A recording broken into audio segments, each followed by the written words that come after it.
nakubiranga abaana case mu bisomero ng'abaana bayimba netukane negumba nengamba newe nkula njagala mkole bino ebintu nga togamba njagala mbenga gundi ningamba njagala bino byenkuba wano ati gwe nina mutwe n'ekikuba wano nekinyuma oli nakimbirako nkiteeke ku mashini ngize nali simanyi na kompyuta omuyimbi gwe nasooka okufunako yali omunene mbulamu bwange yali Henry Tigani okitegeera naye nali ntidde mutima ne gungamba we bakunoonyereza ne bakutwala mu studio yaabwe kitegeeza bakolayo mu talent kakati wona atandika okukakanaano talent egenda bula focusinga omanye ebiseera ebyo twakola projects ne tukesera n'engamba guno omwaka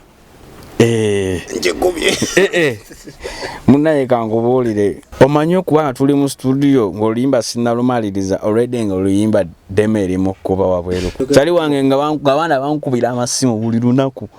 gwe kimu kiwatukola kiki banange enfeno kyaki ekwata omuliro naye mutima naye gungamba tufuna malala kakkana era nze nalina muze mabegakawo nga yala ezinkubamu nga siinamu nga ngamba kati kampiseemu eggaali ngamba yisaamu drive yange nga nkimanyi mu buli ngeri mananga I love my job olaba esitabu nyuma tosobola sula njala tosobola bula wasula El Shaddai Money Service International kuremi wende gikyasinza obulungi mu kusindika n'okufuna sente kati twalabye bano abayimbi tubakolera ebintu byaffe naye tiba appreciating walabe Washington ekiyabakazitoke yabataddeko bw'oba omuyimbi chance okumanyira agenda kukozesa nga toilet paper agizingeko akutwachinge mu dustbin kati nze kankubireko abasikizo oyo omulaba sikumuwaana oyo gaye wiki gena okugwako sente nga zaakoze umanyi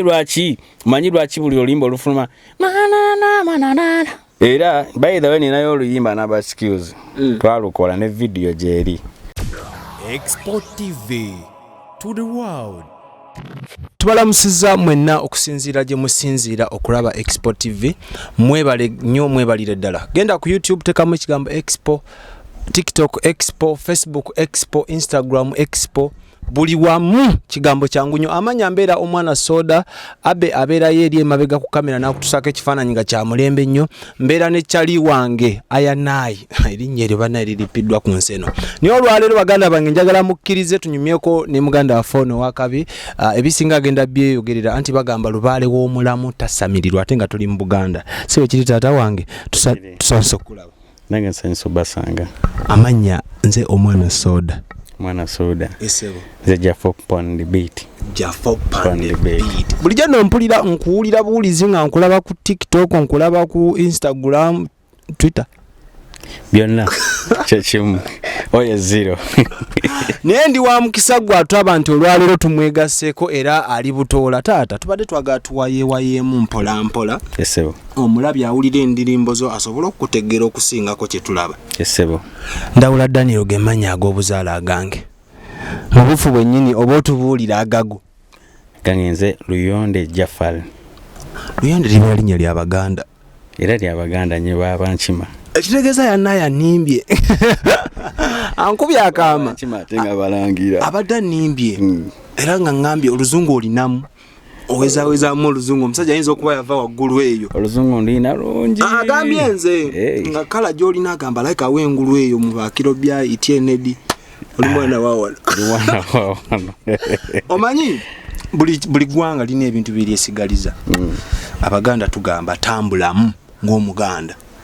kati ninyo briefly amaaso ku lutimbe Jafo asimbudde agala kunkola ki akoze ati okutambula ng'Omuganda etaata kwe kutya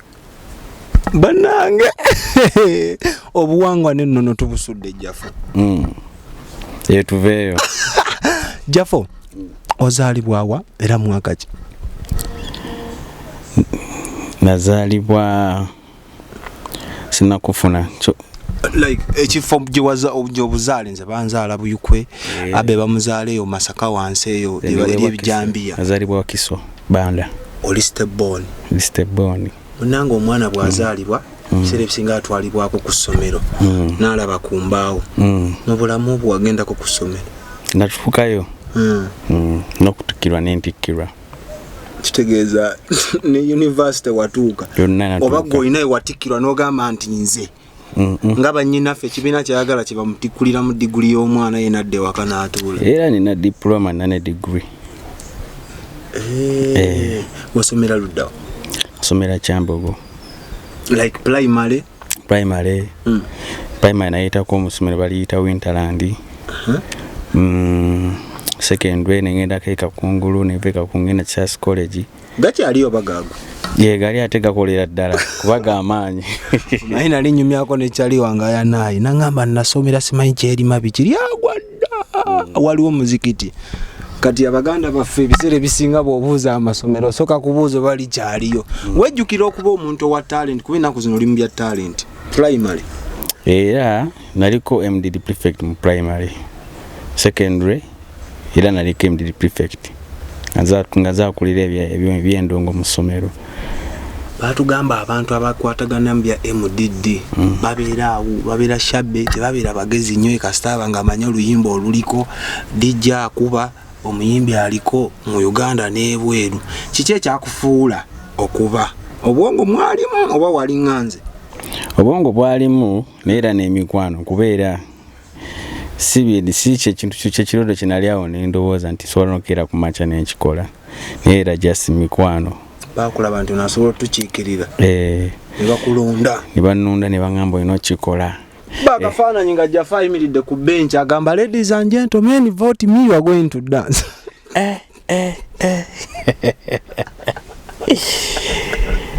Fedwa imiryanga ku bench nga kaso okulonda kutuuka bakateeka wali ne babayita speech mu luzungu. Fedwa baguliranga balloon ne sweet.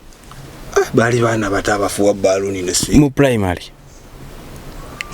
twabaguliranga balloon ne sweet era nga agula sweet omungi gwe basinga okuwagira. Tebafaayo ba byogenda mu bitegeera. Gwe kasitowa nga gwaguze sweet omungi era abeero nga bakunyumyako P3 P4 5 nga bagamba oli yaguze sweet omungi. Ngolo bakuyita linnya ki ebiseera ebyo? Ebiseera ebyo primary bampitanga linnya ki? Primary sola kujjukira. Pozi secondary bampitanga young zebra. Kuba ebiseera ebyo nalizanya ebikonde naye nga tukona abayizi mu ssomero balina kuba abayizi. Ng'okuba baki vibe ekwata bukwasi n'ennaku z'okwogera. Bano kale ng'omanyi secondary mbamba na babulinga abayizi abefula bakawagga n'abasomesa abo. Kwana okubako n'omusomesa. Nabo ng'obatereeza. Nana batereezanga. Walina disciplinary committee eyange ng'etuula ku buli muntu. Bwe kiri butereevu. N'omuzza mulayi. Kuba nkola buli musajja mutonotono. Kati nkubamu akafaananyi ng'edda. Kati g'olabirwa kuba nti ngezeemula kuba ate nageja tinezeemu n'enkuga naye nali katono nnyo. Naye ng'okuba ekikonde. Kitegeeza bantiisa bwerere okuba ebikonde. Gwe zino nakola kwa katosanze zaavaako. Musajja muyiri. Ebikonde binene omuntu wa secondary asoma ayina abazadde abamufuga. Budde ki era ekigendererwa kyali kyakyo big. Yali hobby. Owe yali talent. Yina mu kusooka. Ng'oli wa bikonde. Nga n'abazadde bakuwagira. Tebamanya nako nti nebizanya n'obizanya. Yesu Kristo. Bo balaba vubuka fuluma mwaberanga n'ebisawosawo n'ebigiravuzi. Bwe kiri. N'olumba. Nkuba akafaananyi mama Jafo byo byaki? Munange ffe balinga tebatulingiriza. Bwefuga wekangu omuntu. Tebyabaleetera tebyabawa chance kuwonooneka. Ate munange essaayonooneka. Akakoola mayirungi mukka ebintu ng'ebyo babokisa babyagala nnyo. Ebyo ebintu byensinga n'ovumirira.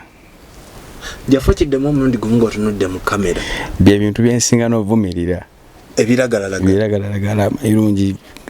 Abayimbi bajja nnyo mu studio linagamba nze okufuna vibe nasooka kalumamu. Abantu wenkalumamu after gutema noyiwayo kawalaji. Bamala wayo kawalaji ate noyiwako omugwabi. Wamala omugwabi nateekako kisigala. Jafo tugende mpola mpola. Omugwabi gwe muki? Kyekiti.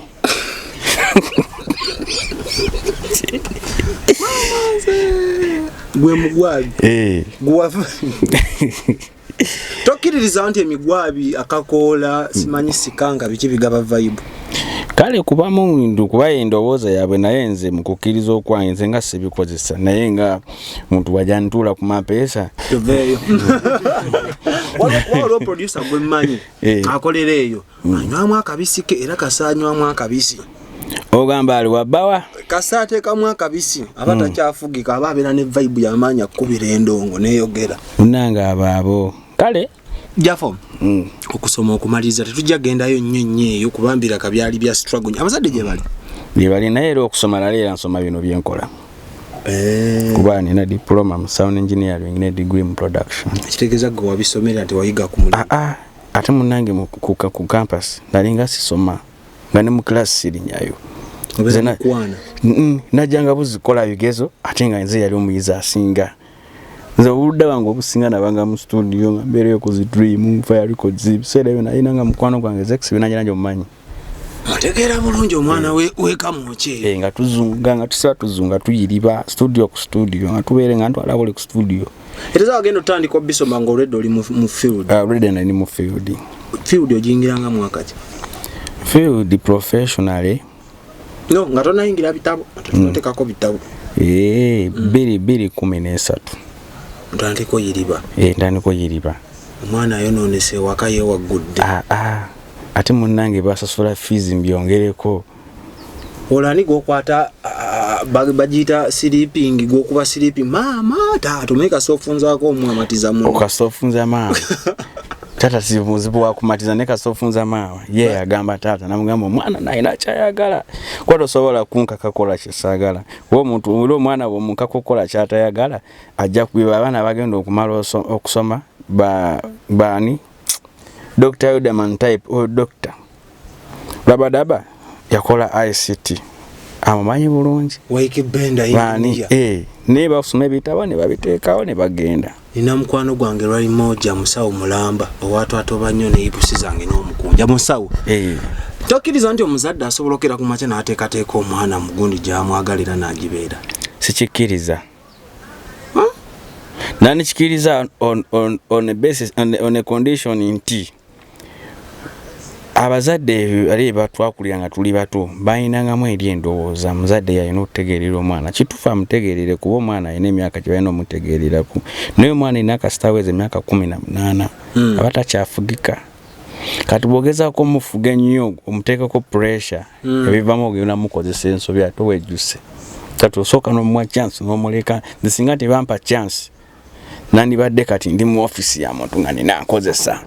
ngali eyo buli ku makya nga nina okkeera sseba ngambe akawogo ki kuba akafaananyi gwe looyo otudde wali eri opalabuwazi nti kati awo ogwo mulimu kusobola sseba okuggwawo nodda ku zero naye omulimu gw'omutwe guwagira nnyo ebyemikono nnyo era nze omwana wange n'asoma otuka musini yafo gumase mutadde kunanga nga ndaba alimu ka talent mubuuza kikyoyagala tinjagala kwata nsingo namugamba mwana tukankutwale UK akasente no wekali Jafo labo otadde mu UK akasente Jafo profession otandika dde bya serious professional natandika 2016 mbasera bidde 2016 studio ya leo Kigowa bajitanga treated music nanyo bamwitanga JP kati sazo ne ina studio endala eri kulambiro ne studio kati sazo no nene nelu yali nene naye nga tetuli nnyo serious just kubamu naye era nga tumanyi kwera endongo twagikolanga kubanga tubwengenderawo ne simu yali yakavaayawo ne simu Fidempa Shiba we studio yebadde weringa olaba dream ebadde bastuba producer bajja ne bakolerawo ne bagenda kati nange wenzija nempitirawo nemberawo kati wate okuvaawo kwe kugende Makindye musite ya mwabayimbi naye binasanga Makindye waliwo kyali wange yangamba bwoba oli producer ng'oli muyimbi olina kuba Makindye bwoba toli Makindye ebyo bibi waayo ndowooza yaabwe era nembala abalamu ng'abayimbi abasinga baserebu bonna bali Makindye eyo ndowooza yaabwe ate kati ekisinga okuntabula okimanyi bonna abali Makindye bavudde eno balidia kantungu balidia Jasmine bafana bafameika bani bonna bayimba basinga enamba esinga ono barikimani bonna abaana bavudde eno kamwe kyakebando naye beteeka mu kiri nti Makindye what is Makindye kyekibuga mulimu biki baserebu biki buli kimu TV biki Pola kuba waliwo ebintu ebimu omuntu ng'olina kubyerekereza n'osirika busirisi naye nga natandise okutotolera makindi oyinza ogikyawa kuba nze nagibeeramu manye ebigirimu golooza zesagala kuba makindi era mbadde mmanyi ogenda kungamba nti bannaaye kati wano wendi nkubayo omwaka ogwo mbuuka ensitule njolekere nedda ssebo engoma okyazikubira wano olaba nebirangi naye baali bamusika nga bamuze makindi naye abeerawo kambo kyaggulu bukoto wasiba wakiringira makindi just kiri kibalimu nti lwakuba nti kale makindi kyerina advantage bw'oba producer olina access ku bayimbi nti buli kaseera babaamu bakwetololako kitegeera kyolaba producer bakolera makindi ne waba nga situyandibadde wakabi kimwanguhira nnyo nti mu mwaka gwe mwasobola ofuuka wakabi gwe tobyagala ebintu ng'ebyo ofuuka wakabi mangu ndi wakabi mu ngeri yange oyongeramu obwakabi tebukoma sinonya fame kubanga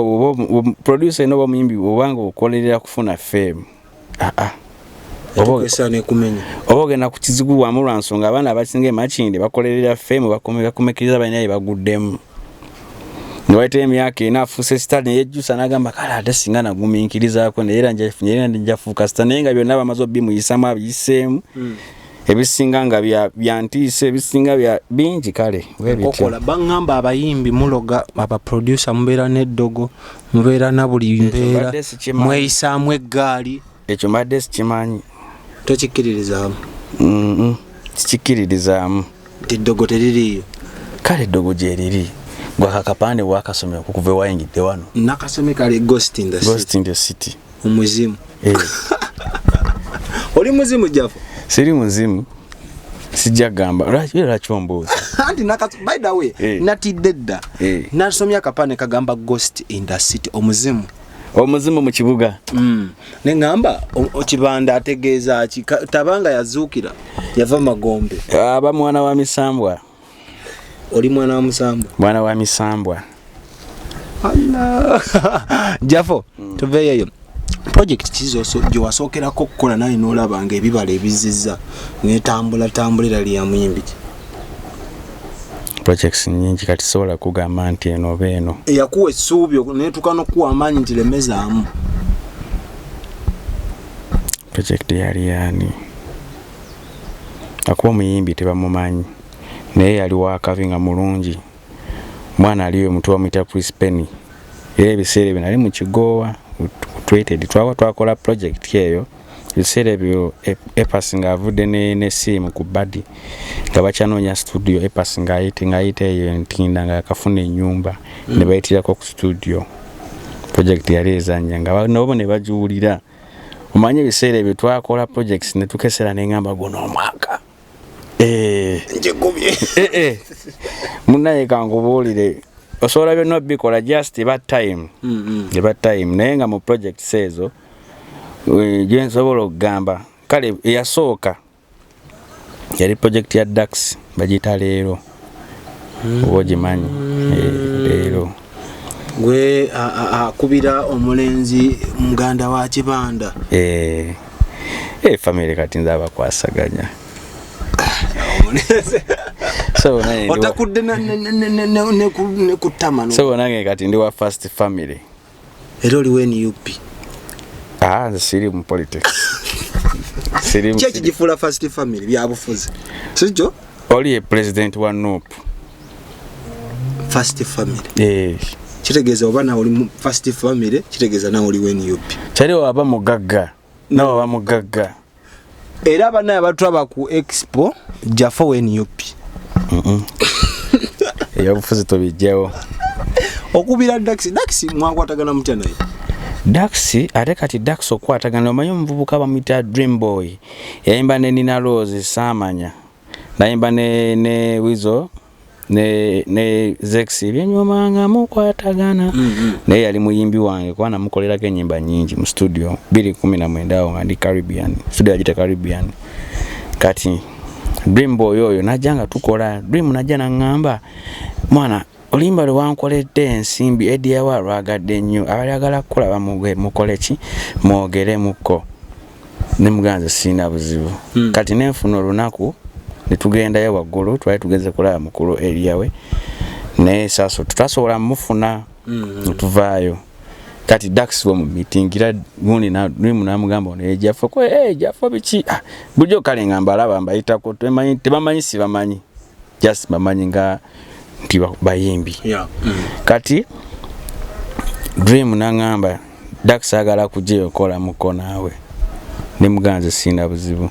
naye Dax najja nangamba naye olaba otya nojja nonkolera ku Dream ne mugamba nze feeling comfortable nga ndi wano wendi misambwa jange ekitegeera era manye eri ghetto naye neewunya munnange baabuuka emyala ne bajja ate ebiseera byatugamba baali bamugaanagaana okuyimba genda osome ate ebiseera bamaze nosoma adamaze nosomaawo najja mu ghetto ne tukola oluyimba limano twalikolera ebbanga twalikolera emyezi 2 nga muli ku luyimba lumu kuba twakola nakola twaka ne muwaddemu nagenda nawulirizaamu nadda nenyongera mu kinyongede naddayo natukesera ne mugamba kati omanyi bakuvoicinga ku Dream waliyo omuvubuka eyo bamuyita Meshpan yakola oluyimba olwa Kalokasita Mbeeramu yakola Binsesa olwa Zex ne Green Daddy kale naye akoze nyimba nyingi kati yabadde ku Dream awo ne mugamba Mesh chali wange jali akuvoicing Mesh na voicing kati ne bampita ne bangamba jango obulirizeemu ne magamba kakati mufuneyo wa solo gita n'owo mulere ne bamufuna nali siriibo nenzidanga bamazo bitekamu kati nendubuliramu awo nefuna data wange nenzija ku studio nendu mixinga nendu mastering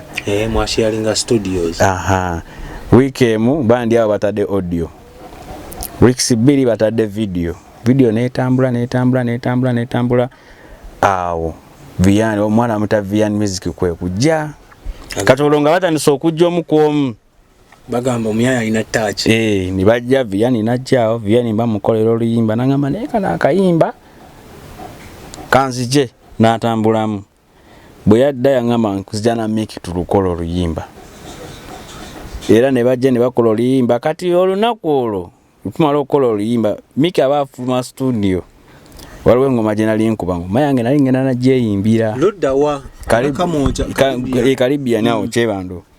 nangamba sokoddemu okuba engoma eyo ngiwulire nangamba engoma yange ne mugamba ngoma yange nangamba soko ginsindikireko ne muwe engoma kakati mu kumuwa engoma aba agenze ngenda okulaba ati bakubye yutani bakomyewo azasuddemu awe koransi guno omwaka natutulamu ne verse ze enkera nkobera esimu angamba okimanyi nale Dixon wakana ngamba luno limba lwa gospel ne mugamba ngoma dance olo yalaga ko ya tugena kyuse ebigambo tuyimbire mukama nera ngoma yenza ndimukkiriza saakiraba mu buzibu dina mugate oli musajja munaddi ndi mukkiriza dini era mugenzo okujja nga maze okusaala musajja mu Islam assalamu alaykum wa alaykum salam kati aya nayo sekaki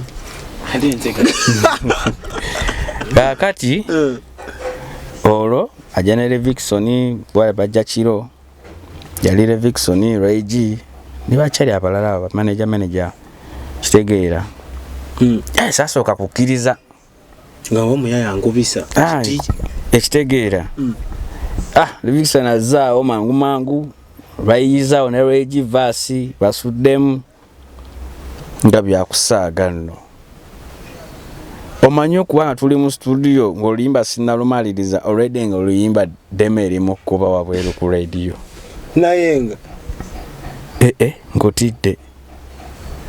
nimbagamba tuli ku kiwano ne bangamba ffe tuba oluyimba lwaffe oludde nabo oluyimba twalukola baluvoicinga leero ekiro enkeera nga demeri kuba ku radio kugamba demo yali nungi ngesoba no sounding nkugambye ngewa Bujingo yakutte dda ebiseera ebyo mbijjukira Bujingo ngali mu kuba dance ku ngoma mutegeera era ekibuzo kye wambuuziza luyimba ki ndoza nandigamye ndoza luyimba atambula teri gwe lutatukako nzijukira twaline Abel Mune tusanga Mickey Wine awe kamoncha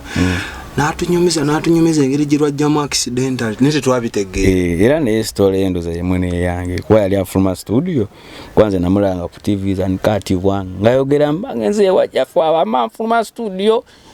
story yemu kwawe yali kitegeera bandi awo omanyi director muta Edwin Paul bangamba video bali mu shootinga kwanza nali siri nawo kitegeera nzipo ya jeyo de byuma ngebyuma babijjeyo dda ba Edwiz ba anyono azinida fameka gundi Wembley yalese da timu bali mu church ngolede tune anthem ku Gundi ku Kanani Chali wange nga abana bankubira amasimu buli lunaku gwe chimbu chiwatukola chichi bana ngefeno church ekwatwa omuliro banga church ekwatwa omuliro nesoka mbeera awo ne mudima negungama tofuna malala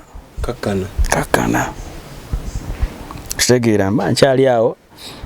kole de dax nga mazota rulia ina project mu studio ne Zex Zex project bajitanga misege dax kwe kungamba na ye uno mwaka ngetambula lwaki tetutera mune misege awo ne zitambula lumu kuwa yalitaina oluyimba awo nga lero ibadeke myezi ngebiri 3 Nzene mu oluyimba ne mbivaako mayezo mutu mu oluyimba ne nsirika ne nshoka nkuvaako Mopowa bandi awo ku TV nga ndaba misege samanya na nakule ba shootinga alaba mu ne kibanda ngamba video yalimu abantu bangi ne Ghost in the City yalimu abo bagituwe mwawo Ghost in the City yalimu kubanze ndimu abantu babiri solo kubera mbifo biro omulundi gumu tombuza batya gogeno labe video Ghost in the City yalimu nange nenaje nali buwambo era bambuza wali buwambo ne mu video atenga tutaba omuntu akufanya ngambo yo Ghost in the City misege abokuze kuye misege abokusaawo enyimba zibadde nnyingi ezimu tebazitegera wakati nze biseere bisinga obulambu bwange obusinga budde bwange obusinga mudala mu kiromba ndi mu kumastaringa nyimba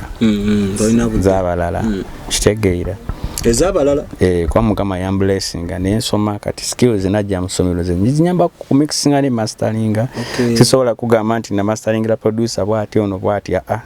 gwecho bomanye nyimba nyingi zimulawe zikuba ku TV tuzimasterinze ntera kuwulira Herbert Skillz kati Herbert Skillz ate oyo kido wange nnyo Herbert Skillz mungi Herbert Skillz sajja wengulu era by the way ninayo oluyimba na Herbert Skillz twalukola ne video jeri wali walolabyeko bade chimbade ndo kuboza Herbert Skillz a mastering ate muyimbi ndo wakati ye ne sound yo tatambula nyonge nyimba za mastering challenge vao anti kati checho katugoza ngo zimanyi oli muyimbi ninaye nyimba bili nino oluyimba wita onkolake fujo nalima na Herbert Skillz no mimbi gwe managing akadoje kati natadde olulala oluyita mulabe ze nyimba bili producer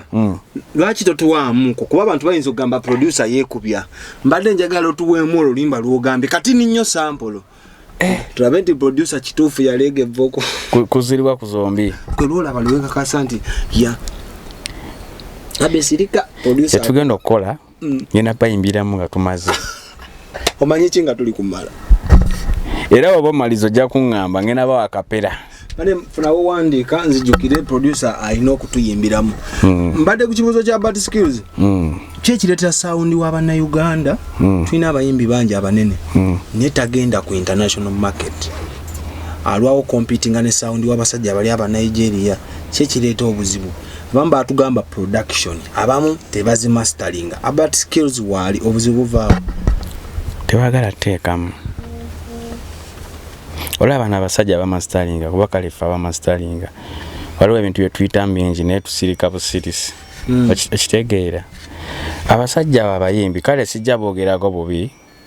abasinga atuuka n'afuuka mukwano go akadde bwe wandeetagiridde akasente nga oyagala akusasule kalo mastering oluyimba olulungi ayagala kuwa buswazi jukira osasula rent kwanza wendi sasula rent amazzi masanyalaze data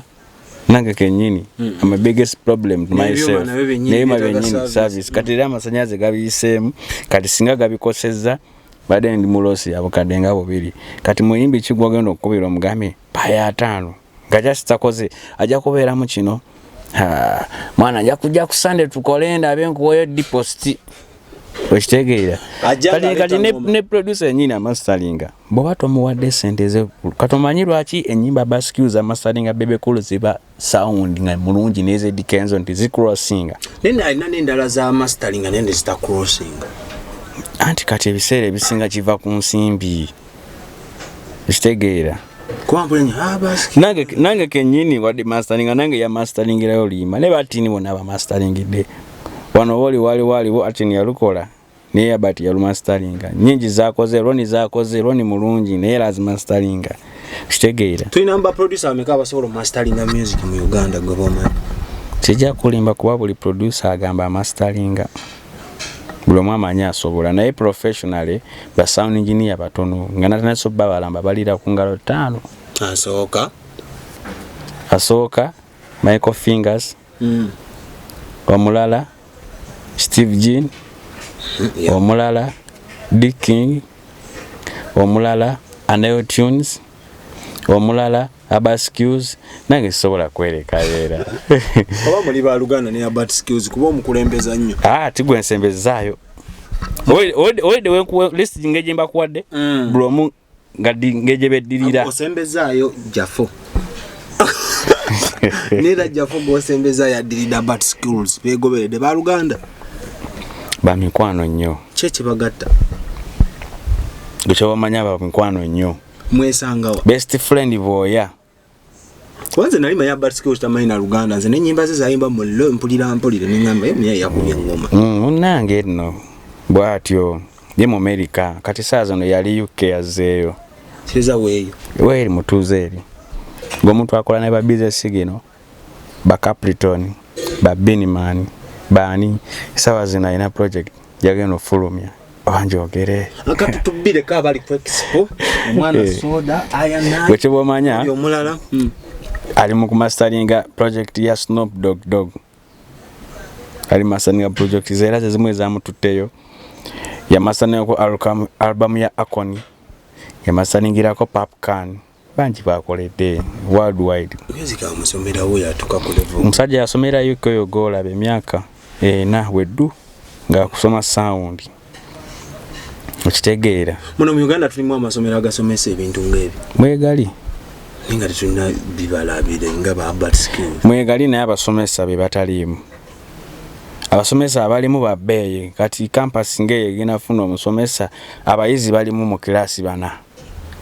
omusomesa sente zayagala abayizi kumpi wonna zibasobze basasula kyekiddako abayizi bagenda kweyiya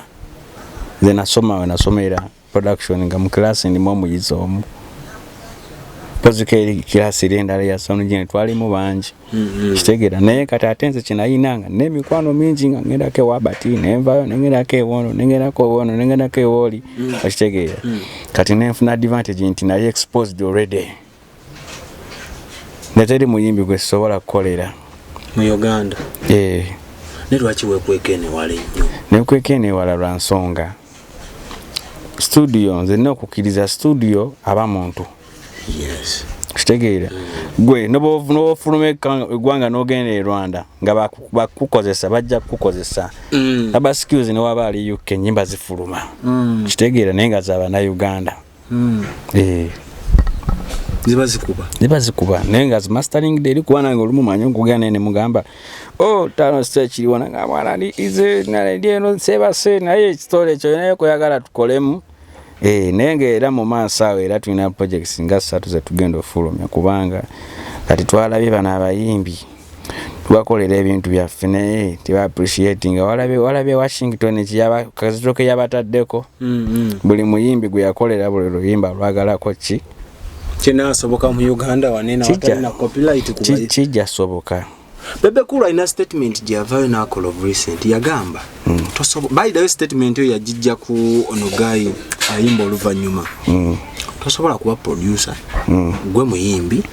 gwe writer tosobola alisa bintu ebyo ekyeive ekimu kigwa ekimu ne kistuka gwe tukakasa otya nti ojja yimba oproducing omastering owandiikira byonna ebibere byako kati kakinze ekyenjawulo ekindiko nayimbyeyo kamu bubiri siddamu ate nga olugambira project ejja ezo project ziveeko just zibaawo just nga olaba nti kuyimba mu kale kutwaliza kukadde kwekuumirako waliwo ekintu kyaita okwekuumirako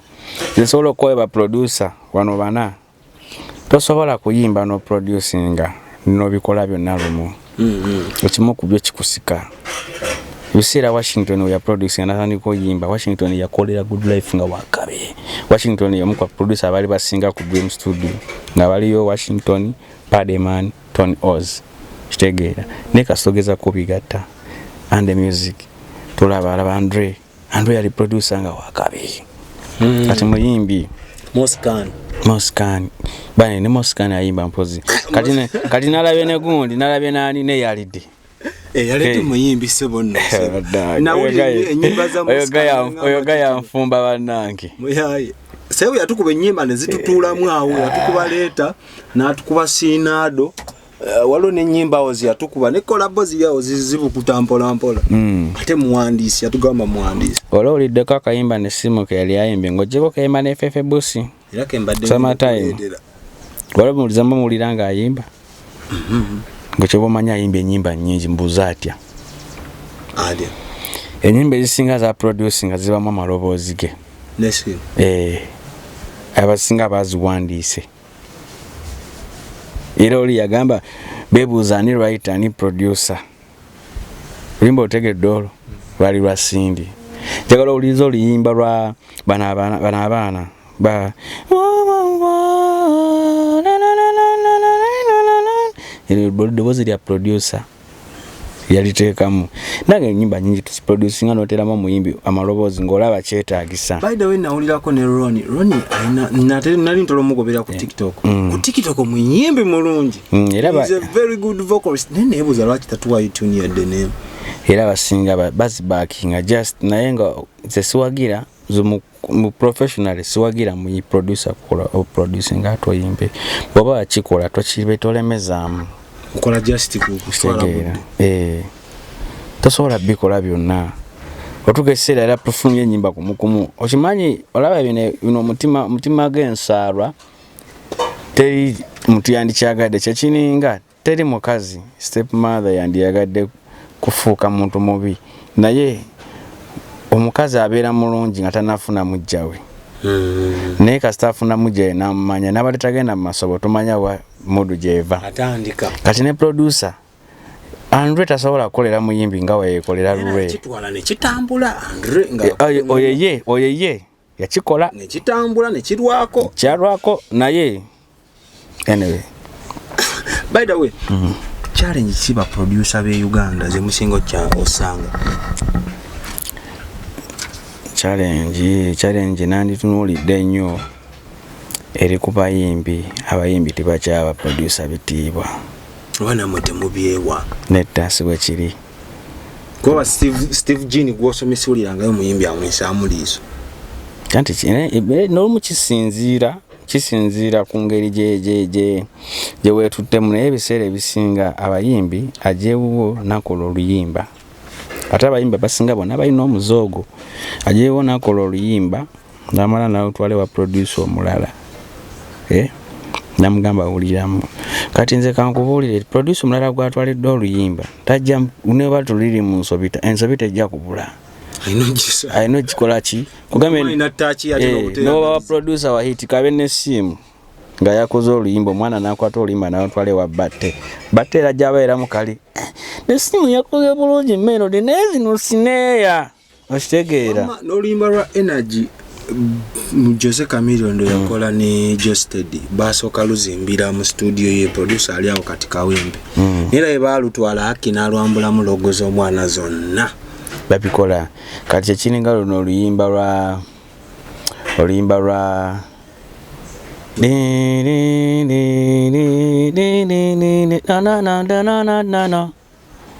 Muno mukwano jakugabirira na feya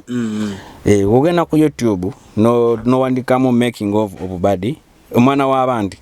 ojja kulaba producer yalukola omuvubuka ali yafaananamu abasomali yakuba engoma ne wabuliramu erinnya lye mu luyimba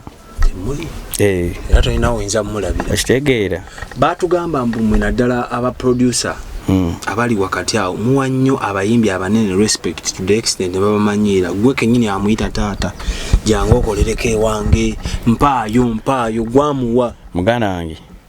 nze singa sikoze n'abayimbi bonna abanene abakabi njogera nabo nina n'enamba zaabwe nze bulamu nze ndabye ebintu bingi kinasobola okugaana mu bulamu ye muyimbi okummanyira bw'oba omuyimbi chance okumanyira agenda kukozesa nga toilet paper agizingeko akutwakinge mu dustbin. Onzijukiza bebekulu yakubira Pademan namugamba Pade obo bukatuna ni baboni tobukolera kasitola ko Pade yali akolera bebe we yamala okola oluyimba nawulira radio ne wizo nga bayingiddewo nakuba nagamba Pade bukatuna ni baboni tobukolera Pade amugambe no studio yange na ere nkolagana yafalu ekyo kukolera aba good drive kati kiba kifanagana ekyo gamente producer bote wa race olaba na ulira ko wano Pade mundi bao yayembagana mune kamiri bao ekenyini yogera nagamba nti wano wagisanze omwana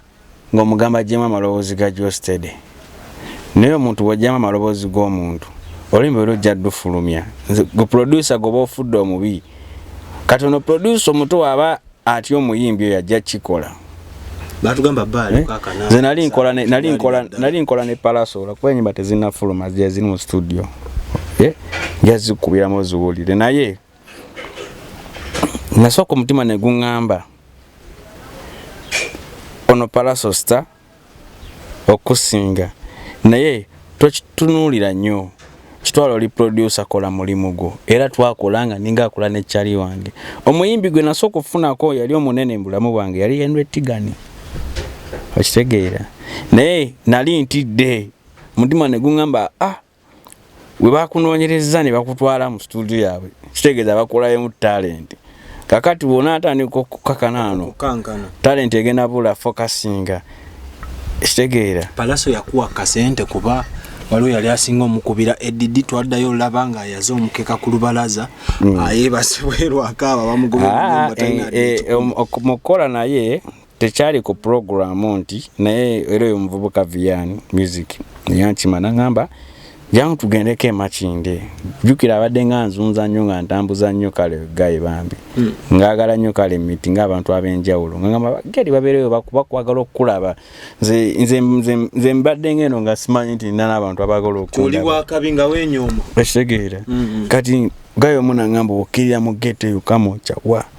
Jafo Pon Di Beat erinnya lya lisoundinga nnyo era kati kubona sazeeko enviiri ko kati olaba mbi nazisazeeko walokoze mbanyo bayitamu eyo nga tebantegeera naye linga sizibu okutambula bigere bisatu nga sifunye bambongako mpaddeyo fite mutwalo era nze nalina muze mabegakawo nga yala ezinkubamu nga siinamu nga ngamba kati kampiseemu eggaali ngamba yisaamu drive yange nga nkimanyi mu buli ngeri mananga I love my job olaba estavu nyuma tosobola sula njala tosobola bula wasula olaba binigante yagamba sisobola bula wasula wadde sisobola bula wasula wadde siina nyumba manyi lwaki omuyimbi wa producer nga oli star oba mutu yena star noba toli star naye ng'olina ekitone tosobola kula kyakula tosobola wasula lwansonga naddala ng'olina abakumanyi gundi Wizkid asobola okujjeewo n'omugoba muteekawo essimu esulako okitegeera osobola okukubira emikwano gyo gyonna kati ne bw'okubidde bennyini bayinza n'omuleetera ekyokulya kati mbagamba nobagamba buli omu oyingira mu nju asasula kati nze nina omusajja gwe nkola naye omusajja wa Tafu Gonga ya Bob Marley kitegeera mukwano gwange nnyo era yamanyi okumbeeramuko nga ndiyala nampa mu kuswazi naye amanyi okujja mu Uganda papa serengaze ku meeting azitunga naye tuna okwogerako naye buli wajja muno yeekweka teri amanya pozikola omuntu alina twali ku Africana tetumanyi simanyi wa abaniya bagamba bani kati baali baguse nembuuka mangu nemugaba abo bajja nayita wansi mu basement nabula nagenda mu motoka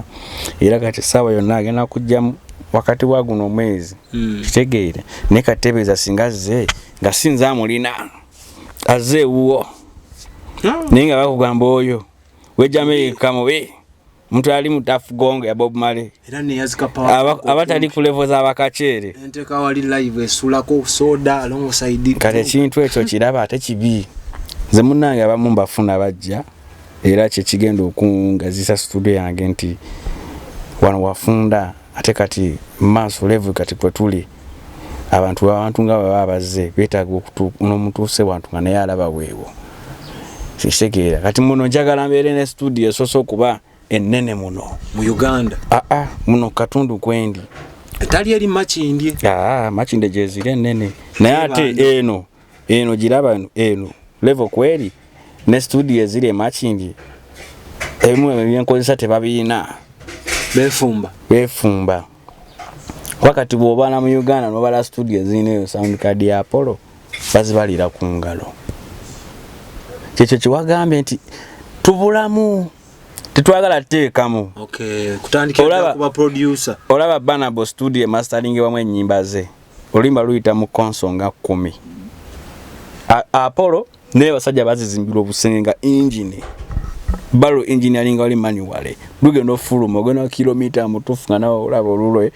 nga nocho katigale kisinga obuze buva abafirika wetuyina abana Uganda sigama abafirika nti oyagala lulo lufulakana lwa Banabo ogenda kakkana lwenkana level volume yomu ne ololo lekana ola Banabo luyimba ololo lukola noise lukola sound kati chola omuntu olimba ekisoko okola oluyimba sound nga tunaloza ku kintu kyera kyonna abasajja abane sound card akola studios sound card studio ageno ogimalizanga eri mu kawumbi wanalina asobola okola studio ya kawumbi producer kyazito wa kawumbi ngokyali bwekyo tubayina mwebali tebalaga kati nze kankubireko abasikizo yo mulaba sikumuwana oyo gaye wiki geno okugwako sente nga zaakoze umanyi lwaki buli olimba olufuluma manana ate kati bakasusiza nnyo anti yaliko ate oyo takolera bwereere no wabbeeyi umanyi okubanga buli lunaku kuba nze mbeera naye ngamba leero nina ofuluma ennyimba 12 olunaku ennyimba 12 just mastering ku level zonna si Uganda yokka Burundi, Rwanda, Nigeria wa nagamba buli lunaku alina ofuluma ennyimba 12 naye nga kwezo 12 atwadde kuzaalina nga alina omugugu gukyamutuddeko guti kitegeeza aba busy ye mutu gw'okubira video call okusaamu endo ogw'ekiro nga ali mu studio ali ku machine kitegeeza ki aba busy kati omusajja omulala gwensobola okuwa omusajja Dicking kati abasajja abali mbulango balaba bagagga ba Steve Gene wa Michael Finger ba Dicking bagagga ba producer balina sente lwakuba ba producer tebalinga bayimbi babeera behind curtains nga tuwumba manyi buli omungo ne ekintu kyonayingiramu bako golabira ko gwe producer ki ku level ya Uganda yakwagaza ekintu kino nze kenyini gwe naideka kweyagaliza nyate Jafo kati kankubuulire nze njagala ofune research ononya amasomero ge nasomeramu nakubiranga abaana case mu bisomero ng'abaana bayimba netukane negumba nengamba newe nkula njagala mkole bino ebintu nga togamba njagala mbenga gundi ningamba njagala bino byenkuba wano ati gwe nina mutwe nekikuba wano nekinyuma oli nakimbirako nkiteeke ku mashini ngize nali simanyi na computer njigidde mu production era najja nga computer nga manyi kimu giteekeko genda ku software logic niga mapesa kuba yenanga najukubira ebbanga nakuba enanga mu church emyaka eki Jafo akwagala kusanga watsoke tu mulimu tunaddanga anjagala asobola kunsanga kyebalo kitabulike office wa road esimu osobola ogigaba abaana ne bakuyisaamu omoto noti esimu eri 0702 340 390 ne ku WhatsApp kweri aine MTN 0785 096922 akataleke ka Jafo yatusuubiza nti bwe tuba tumaliriza agenda tukubalaga oli eyalagirwa era mu buufu bwennyini nga tannatubulya social media platforms ze agenda soka tukubalaga Nenda kubanza obuzibu bwe nina. Kale tusoke social media platforms zo kwesa manya. Oleko yogera obuzibu. Jafo Pon Di Beat, JAFO space PON space DI space beat. Facebook. TikTok at Jafo Pon Di Beat neto gispacinga, Instagram Jafo Pon Di Beat, YouTube byonna kyekimu, Twitter nayo kyekimu byonna. Ndonge yogere. No njagazaaki. Njagala tuko mu just kapera. Ntandike ntya. Nero kubobozi bwe nina ensonyi. Tolaba newe. Tunyumiza sawa dakika ngambekawa. Tunyumize dakika ngana nga tova ku seti kwoli kati ensonyi zize ku last tata wa. Nsobola kukubira makayimba kinayimba nokawulira. It's okay. Sikayimba kakwali nokawuliriza. Sibula. Sibula bakulabye. Abaliko mwebale nnyo. Era ngera site kusida mukija kuddamu era kwogera manya Jafo Pon Di Beat naye nga akasimbayo kensobola okugamba. Abaana abato abali abagala endongo. Ndingono gyolaba omuntu oyinza ojjagala naye jjo mazeeko. Kuba ennaku zino olaba endongo nga tolina muntu akufandinga. Nga tolinayo ka business. Tesiwagira muyimbi kujja mu ndongo nga talina business. Kuba endongo kati we yatuse yakuteeka mu natasobola kuyimba akola hiti. Okitegeera. Omwana nalabye omwana ano simanya okitegeera. Omwana akuseserebwa ku TikToking fago oli okufa. Ze simumanyi. Bade simanyi na linnya lenti ye King Fa. Amazima sijja kulima bade simanyi na linnya lye. Kale ofunda kola olusuku lwa cement. Naye tamanyimbo. Oyo muyimbi. Oyo muyimbi era bamuwa obudde oloza lutalo yatandika. Lutalo yajjanga mazike yaliwa. Sende abanyuma bala mazike fresh dad. Nena watuleke. Tubadde ku studio ya Jafo Pon Di Beat akuba endongo zazogedde siza akwogerera era zibatudde mbana Uganda abasinga muzinyumiddwa. Tujja kusaba oyongere bingi bikyajja subscribing atekako n'ekidde ekyo kibere kyankizo okumanya ebisinga ku Facebook yonna gye TikTok, Instagram, Twitter ogenda tusangayo amanya mbadde omwanasoda tukoze ne timu nene ababeranga ku kamera aya nai oba yakoze mulimu kyolwale twabadde ni mwana obuwala yatutambuza natusane wa Jafo mukama abatukumire ku lwa Katonda n'ensi yattu Uganda. XPOTV to the world.